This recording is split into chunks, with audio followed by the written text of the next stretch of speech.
Hey, it's JC1424 once again with NASCAR Heat 2002. And in this episode of our season, as Dale Jr. and his number 8 Budweiser Chevrolet, we're going to be running the 22nd race of this 31 race season, which will be at the Richmond International Raceway. We were already supposed to race this track earlier on in the season, but whenever I went to record it, I neglected to actually make sure the recording software was open, so it didn't happen. In California, the same thing happened there, and we're never going to get a video of that in this season. But we still have one Richmond race left to do. Now, last episode, we raced at Darlington and finished second to Jeremy Mayfield, and we were just as fast as him, but the tires were worn, and the car had damage from the length of the race with the Southern 500 after doing the first Darlington race, which was the 400. And Bobby Labonte, on the other hand, I think he had like late race pit stop because some people pit a little too early at the halfway point. And we wound up finishing way ahead of him, and now we're just 18 points behind him going to this race. It's possible we could take the points lead in this race. I don't think it's going to happen because he's probably not going to be that inconsistent every single race. There's Dale Jarrett quite a ways behind us. Jeff Gordon still 4th, Andretti 5th. Mark Martin still with 2 wins, sitting in 6th. Jeff Burton. And of course, Jeremy Mayfield, his 2nd win of the season. He's up to 8th in the standings. A big jump for him late in the season.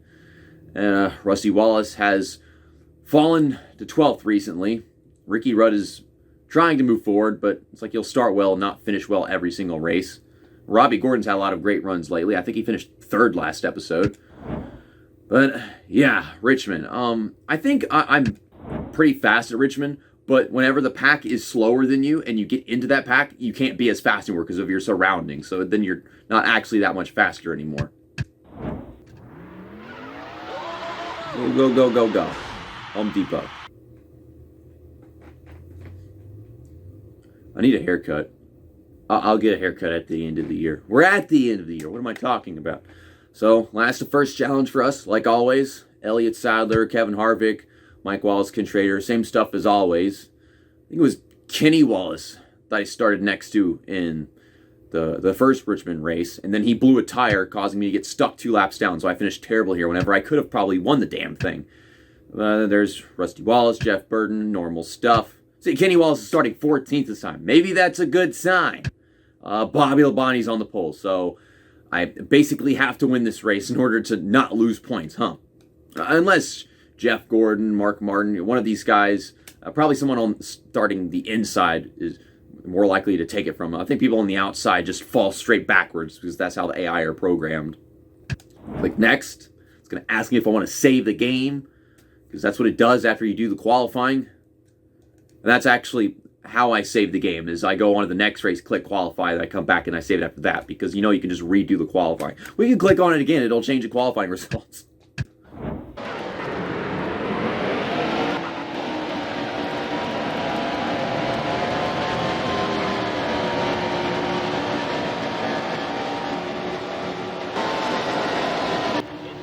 Got work in like an hour and a half,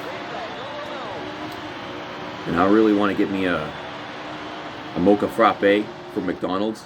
I don't know what that says about me, but there ain't no Starbucks for another 30 minutes, and McDonald's is just down the road.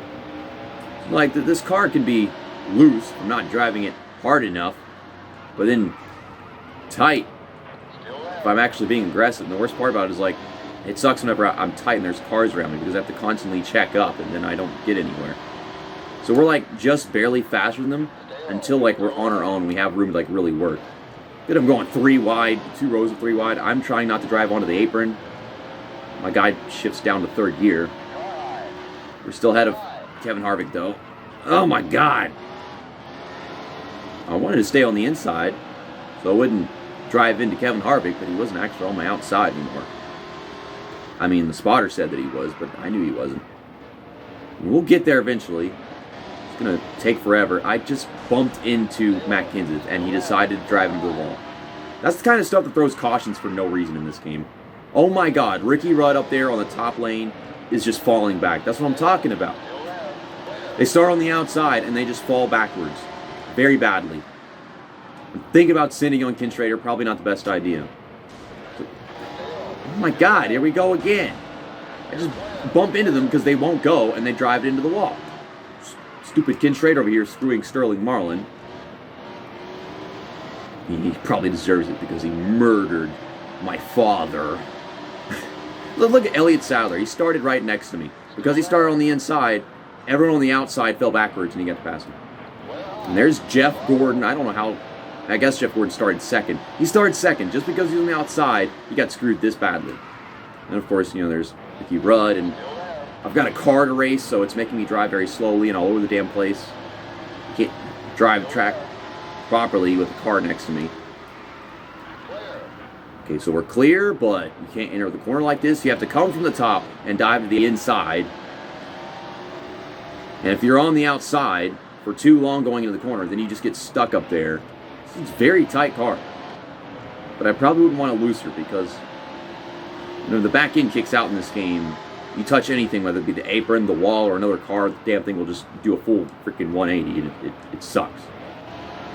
And I think it's worse in other NASCAR games, like, NASCAR 2005 or NASCAR 06, especially. You touch the apron, the car spins immediately. With this, like, you have to touch something.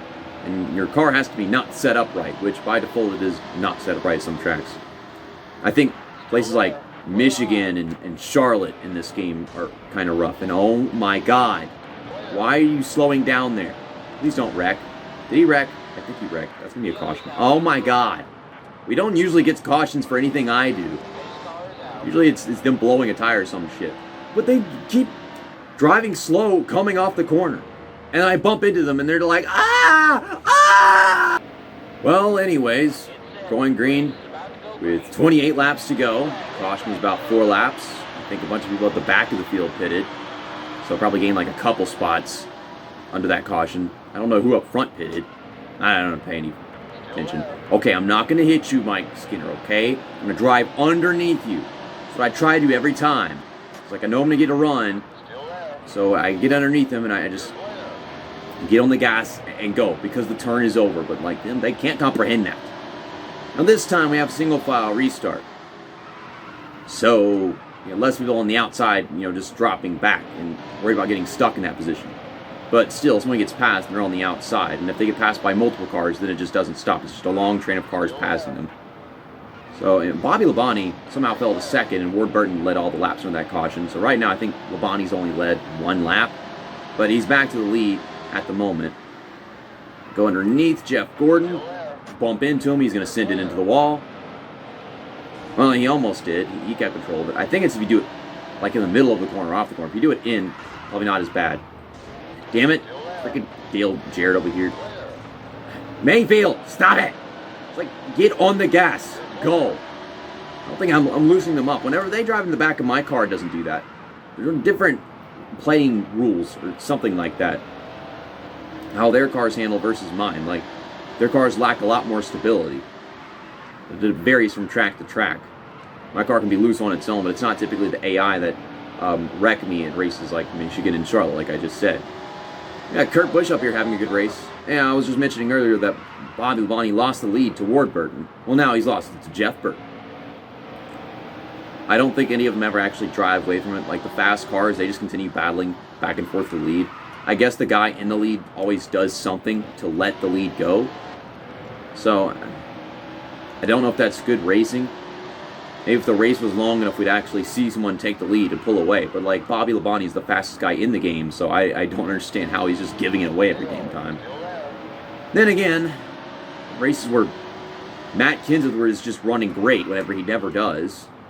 And Jeremy Mayfield's been able to steal wins from drivers like me and Bobby Labonte lately.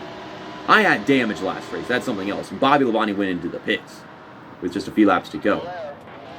But I think he was already going to lose Darlington because Jeremy Mayfield closed the gap on Bobby Labonte before pit stops even happened. Oh my God, where's my car going? Like, I'm trying to not run over Rusty Wallace, and my car just sended on him. I wasn't even trying to pass him right there, and that happened. Got that damn banana on the apron to worry about driving into it, and that'll flip the damn car over probably.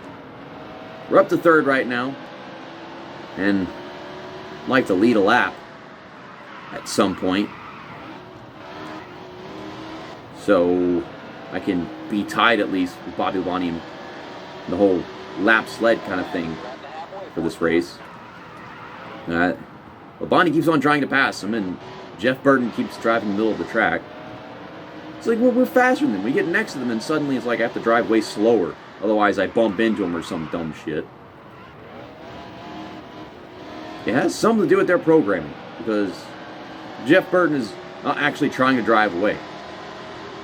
It's like every now and then, his line cuts off Bobby Labonte, and then Labonte doesn't get the pass made. Now, I'm trying to make a pass, and I don't know where to do it. Let's go up top. I haven't actually making many passes on the outside, but I probably can. I mean, look at this shit. And our tires are so worn that I'm actually having to shift down into third gear off the corners. But I think that's the norm for this track. And I said this in my recap, that this track looks way, way smaller than Richmond is probably supposed to. And our cars are like way bigger for it. Ow. See, this is not working either. Nothing works in this game. Pass on the outside, you get into the wall. You pass on the inside, you get run off the track. Okay, so we're low on fuel, and I expected that to happen, you know, like around lap 25 or something, just like last time I raced here. So we all have to go down pit road now into the green flag. We already had our caution of the race, so I don't think they're going to do that on their own. We got around Bobby Labonte. Ow, I didn't need that. I mean, I'm going into the pits because I'm almost out of gas. I don't know what they're doing. Well, there's Matt Kenseth behind me. Repair. I think the car is still fast with or without the damage, so we'll go ahead and not change that. I mean, I was still racing them. I mean, hitting the inside wall, the outside wall, bumping into the other cars and shit. But it's a short track. What the hell? We were still just as fast as them. I'd love to see how this front end looks right now. I don't think there's a camera that lets you actually see the front end. Press triangle. Should be able to see throughout the cockpit cam, but no, I don't see anything. So I guess we're getting out onto the track like this. Our tires are fine again. Then we got some wheel damage and some front spoiler damage. Surprisingly, no body damage. That makes sense. And I know that a bunch of these guys in front of us won't pit to like the very end of the race because they pit under that caution. But it was so early a caution. Well, fuck. I will pass Kurt Busch. And we just passed a bunch of people on pit road as the caution was coming out. What are you doing? Like, how did he get that run? What the fuck? Oh, you'll get involved in the caution too then. But, yeah, we're 14th at the time of the caution, just like we were 14th last time when the other caution came out. I don't know what this one was for, but I think Bobby Labonte just got involved in it because his front end is all tore up right now. Cautions in 2001 are always so jank and confusing. I don't even think they're getting them right. But, like, I'm a lap behind every single car in front of me, I guess. It says Rusty Wallace is a lap ahead. We got people pitting. Why? You could have just pit a while ago and now you're pitting. And there's Ken Schrader. And maybe Ken Schrader was one of the people who pit under the first caution, so he didn't feel the need to pit again to like the last few laps of the race, not under the caution, which that doesn't make any sense either. Strategically, no. Then with these cautions, suddenly I'm a lap behind a bunch of guys. Bobby Labonte, well, they kept him waiting at the end of pit road after he went to fix the damage that he got from whatever the caution was for that he was involved in.